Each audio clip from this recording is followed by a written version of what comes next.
Baik, Assalamualaikum warahmatullahi wabarakatuh. Saya Fatin binti Abdullah Zawawi, nombor kad matrik 283735. Pertama sekali, saya yang akan memulakan pembentangan ini. Saya akan mulakan dengan pengenalan kepada organisasi yang telah kami pilih. Jadi, kumpulan kami telah memilih Majlis Amanah Rakyat ataupun MARA sebagai organisasi untuk kami bentangkan dan juga salah satu isi yang kami masukkan ke dalam tugasan kumpulan kami. Majlis Amanah Rakyat atau MARA telah ditubuhkan pada 1 Mac 1966 sebagai sebuah badan berkanun di bawah Akta MARA 1966. Tujuan penubuhannya adalah untuk menambahkan bilangan penyertaan kaum Bumiputera dalam sektor perdagangan dan perindustrian. Selain itu, MARA juga ditubuhkan bagi meningkatkan taraf ekonomi dan sosial Bumiputera dengan dasar ekonomi baru. Misi MARA adalah untuk membimbing, melatih dan menggalakkan Bumiputera dalam kegiatan perdagangan dan perusahaan ke arah pembentukan masyarakat peniaga Bumiputera. Mereka ialah untuk mencipta kejayaan dalam bidang ini. Penubuhan badan berkanun ini adalah berasaskan daripada Kongres Ekonomi Bumiputera pertama yang telah dijalankan pada tahun 1966 wilayah Persekutuan Kuala Lumpur. MARA merupakan organisasi yang besar dan bertanggungjawab dalam memajukan kaum Bumiputera negara ini. Oleh yang demikian, terdapat banyak cawangan pejabat MARA di seluruh Malaysia, termasuk pejabat MARA negeri, pejabat MARA daerah, giat MARA dan juga sebagainya.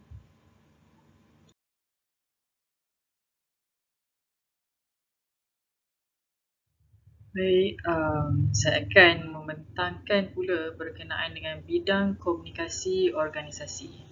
Komunikasi dalam sesebuah organisasi berfungsi untuk menyalurkan maklumat yang tepat dan benar kepada semua kaki tangan dalam sesebuah organisasi tersebut agar dapat meningkatkan prestasi organisasi tersebut.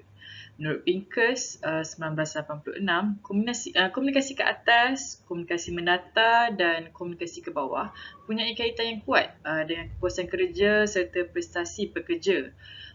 Komunikasi ke atas diperlukan oleh pihak atasan supaya idea daripada kaki tangan bawahan dapat membantu mereka membuat keputusan serta perancangan organisasi. Informasi yang tepat dan benar daripada kaki tangan juga dapat membantu pihak atasan dalam menyelesaikan segala permasalahan ataupun konflik dan membuat keputusan yang tepat dalam menjalankan kerja-kerja dalam organisasi. Jadi, komunikasi adalah satu perkara yang penting dan berfungsi dalam sebuah organisasi kerana keberkesanannya mempunyai hubungan rapat dan saling mempengaruhi antara satu sama lain.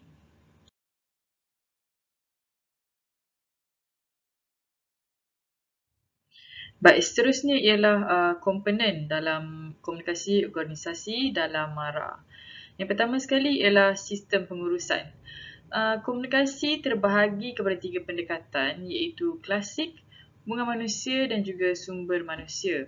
Pendekatan klasik melihat organisasi sebagai satu mesin atau alat untuk mencapai sesuatu maklumat yang khusus ataupun yang tertentu.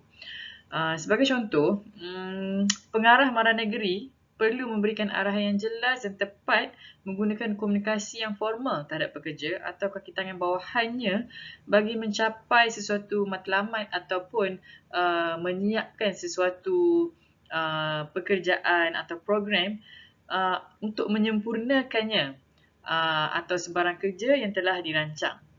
Pendekatan hubungan manusia pula boleh kita contohkan dengan melihat manusia sebagai komponen utama dalam organisasi yang punya perasaan, emosi dan keupayaan untuk mencapai potensi jika dibimbing.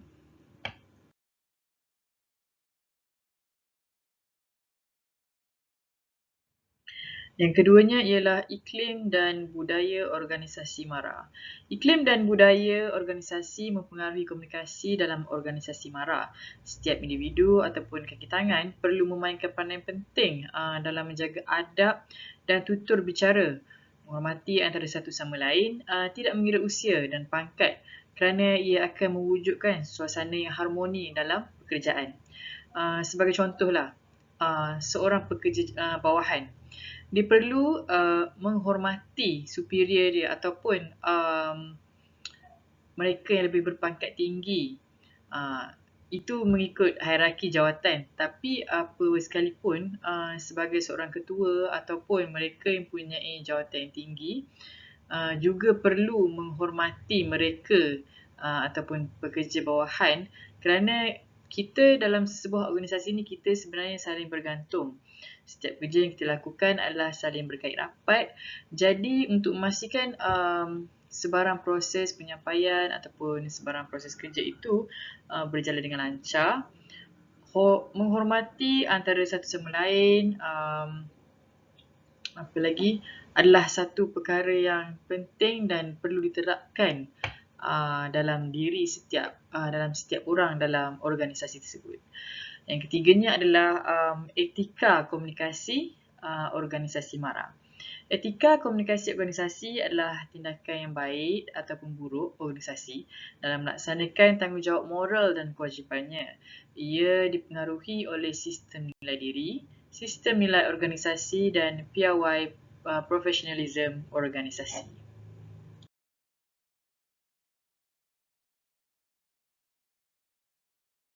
Assalamualaikum dan salam sejahtera.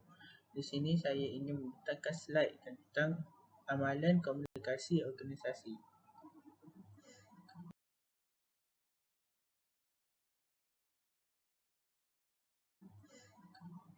Asas komunikasi dalam sebuah proses adalah sebuah proses arahan agar tugasan kerja dapat melaksanakan, koordinasi tindakan dapat dicapai, membentuk rasa dipercayai serta diterima kepercayaan oleh organisasi.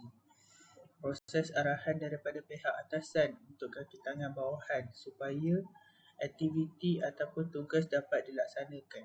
Oleh itu, komunikasi merupakan perkara yang perlu dilakukan agar berita atau arahan dapat diteruskan kepada kaki tangan bawahan. Organisasi ditubuhkan untuk bertujuan mengaut keuntungan dan mencapai objektif. Oleh itu, proses perlu dikoordinasikan melalui komponen struktur organisasi, teknologi pembangunan sistem dan prosedur. Komunikasi secara langsung atau tidak langsung dapat menimbulkan kepercayaan dan dipercayai oleh organisasi.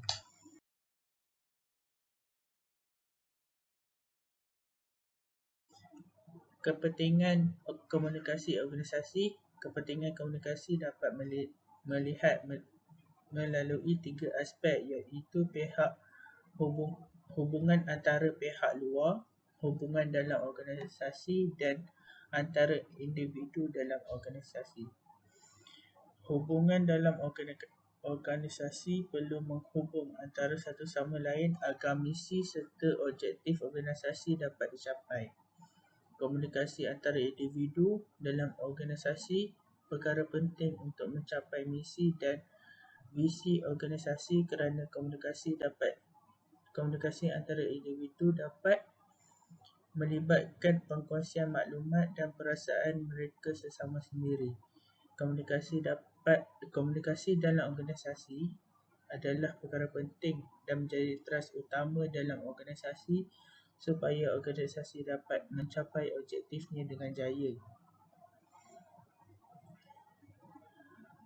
3 aspek yang penting iaitu hubungan antara pihak luar, hubungan dalam organisasi dan juga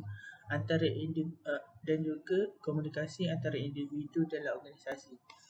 Komunikasi antara pihak luar contohnya seperti pelanggan, agensi kerajaan, pembekal serta pelbagai pihak luaran dapat menjalin hubungan baik dan kekekalan. Selain mengaut keuntungan organisasi, hubungan pihak luar perlu memain peranan untuk memenuhi tanggungjawab sosial.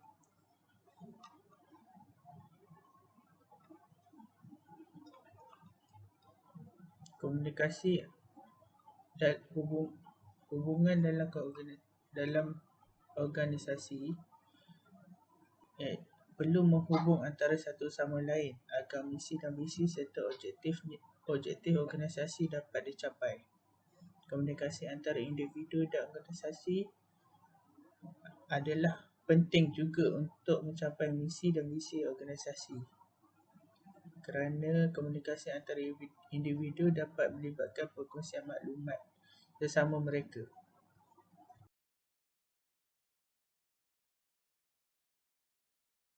Kesan daripada amalan komunikasi organisasi dapat menyelesaikan masalah dan juga membincangkan tugas kerja sesama rakan sekerja.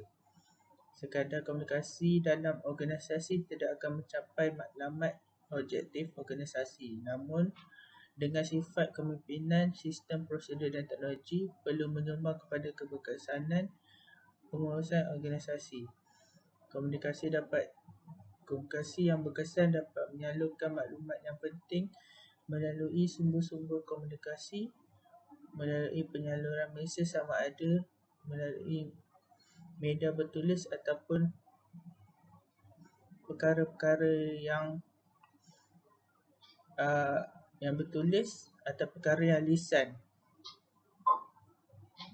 dan yang dapat membantu dalam proses penyelesaian masalah. Terima kasih.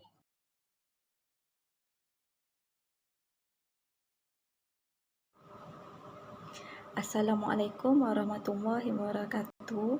Saya Ain Syahidah binti Muhammad Isa, nombor matrik 283984. Saya akan membentangkan tentang amalan komunikasi boleh ditingkatkan lagi untuk organisasi.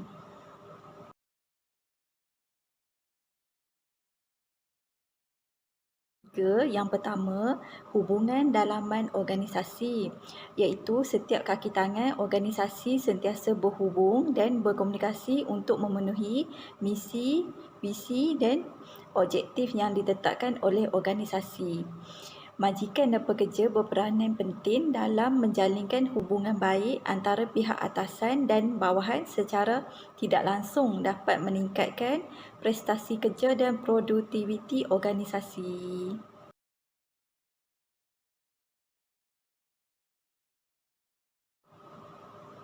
Yang kedua, hubungan dengan pihak luar organisasi. Hubungan antara agensi, kerajaan, publik, pelanggan, pembekal, media dan pelbagai pihak luar terjalin baik dan berterusan. Selain keuntungan dengan pihak luar, juga adalah untuk memenuhi tanggungjawab sosial. Perlu adakan pelbagai aktiviti untuk masyarakat supaya merasai kewujudan organisasi.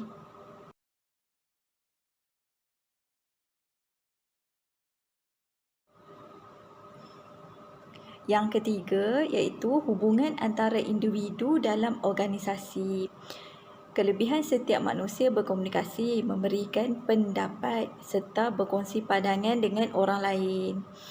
Hubungan formal dan hubungan sosial antara individu dalam organisasi yang seimbang dapat mewujudkan suasana kerja tanpa tekanan iaitu stres. Kepuasan dan keseronokan kerja setiap individu perlu diberi perhatian oleh pihak pengurusan organisasi kerana kepuasan kerja dan hubungan akan meningkatkan motivasi setiap individu.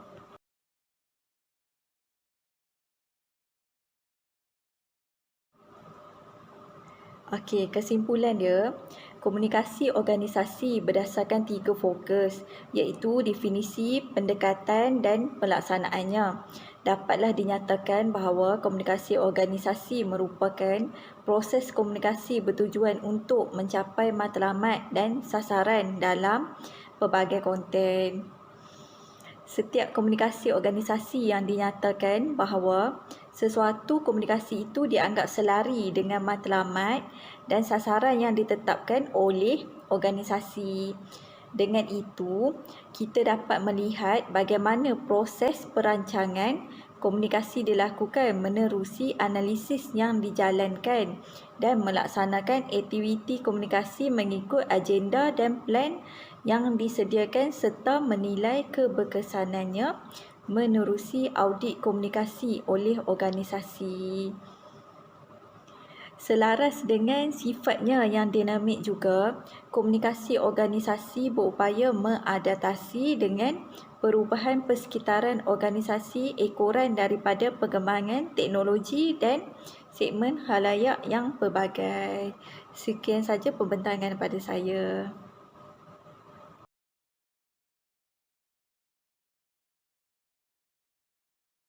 Okay, Assalamualaikum warahmatullahi wabarakatuh dan selamat pagi.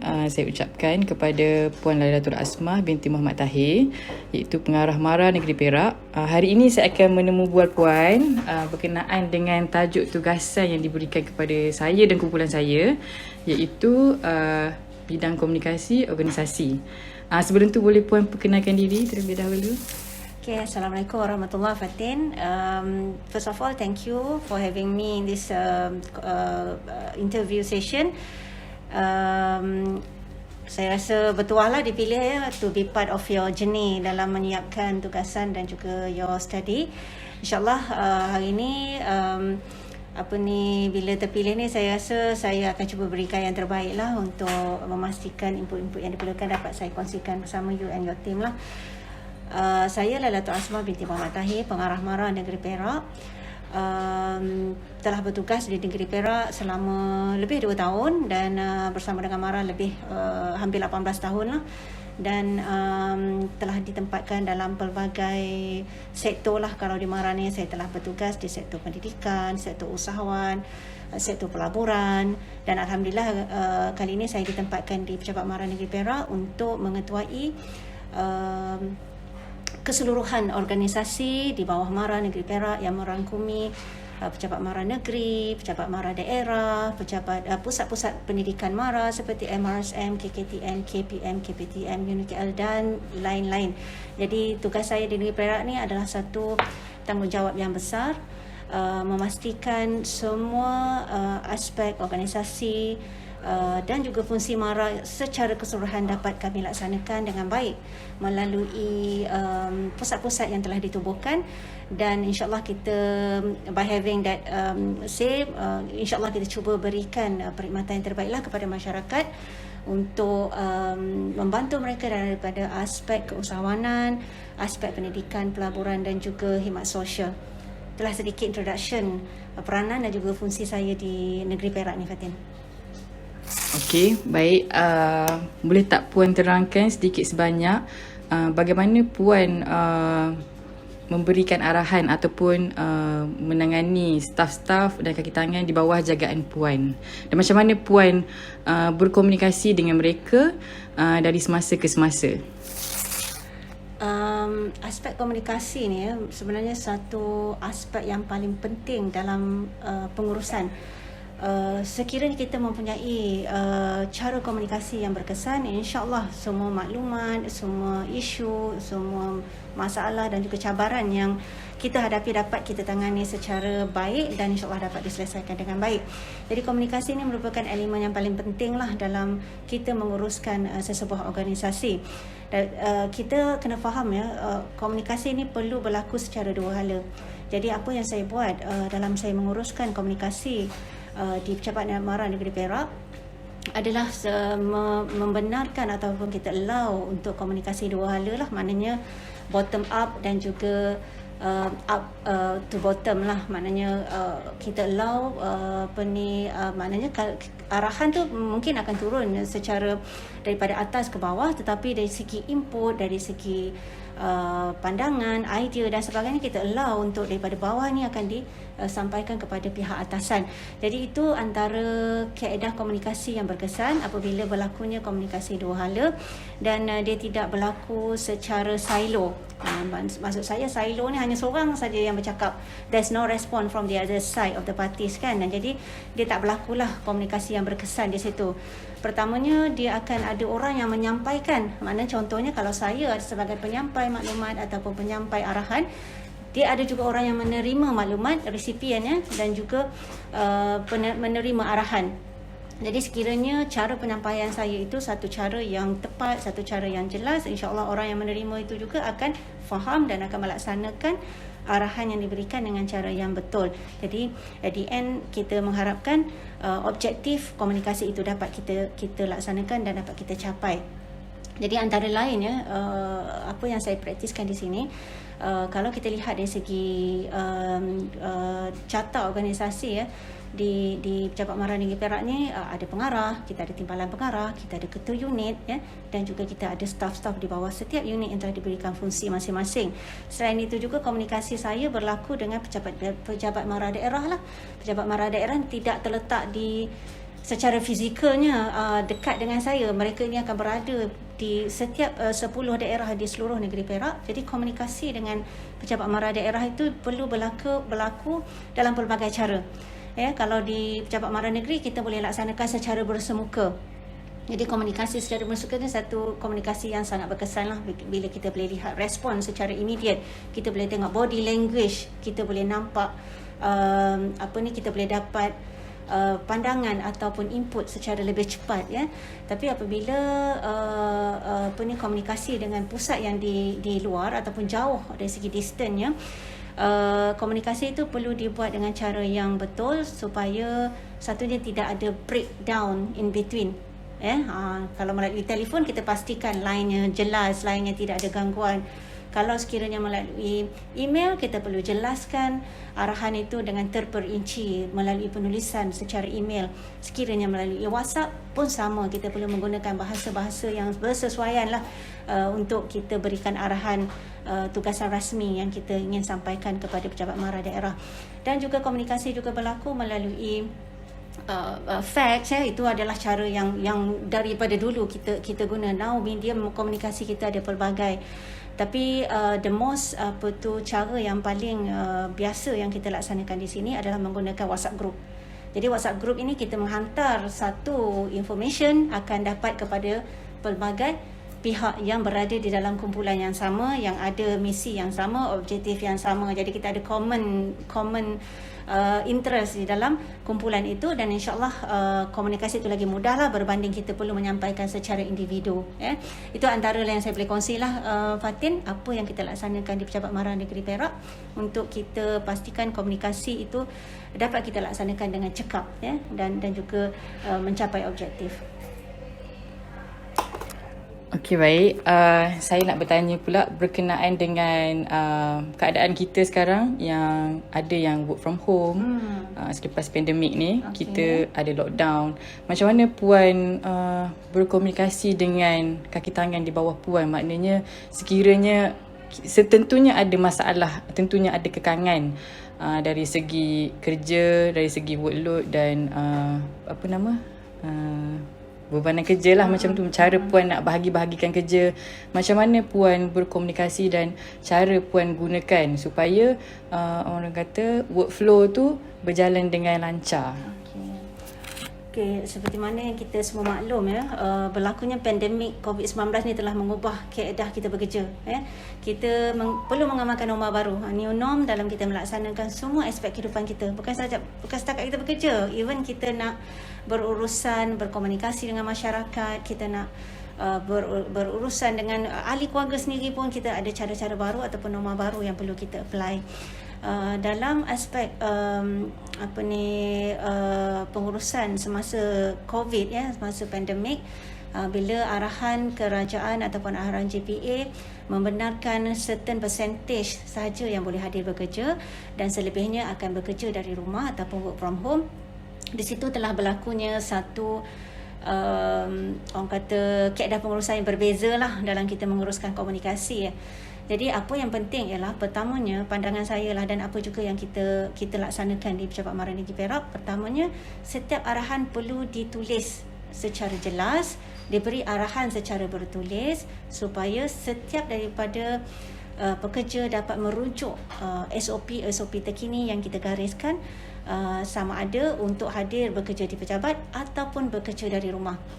Jadi melalui memo arahan bekerja yang kita keluarkan kepada staf, mereka ini akan diberikan satu arahan yang jelas untuk melaksanakan tugasan mereka, sama ada mereka ini akan hadir bekerja di pejabat ataupun bekerja dari rumah. Jadi tugasan itu akan diberikan ataupun arahan itu SOP tersebut akan dikemaskini daripada semasa ke semasa, bergantung kepada perkeliling-perkeliling yang dikeluarkan oleh MARA dan juga pihak JPA.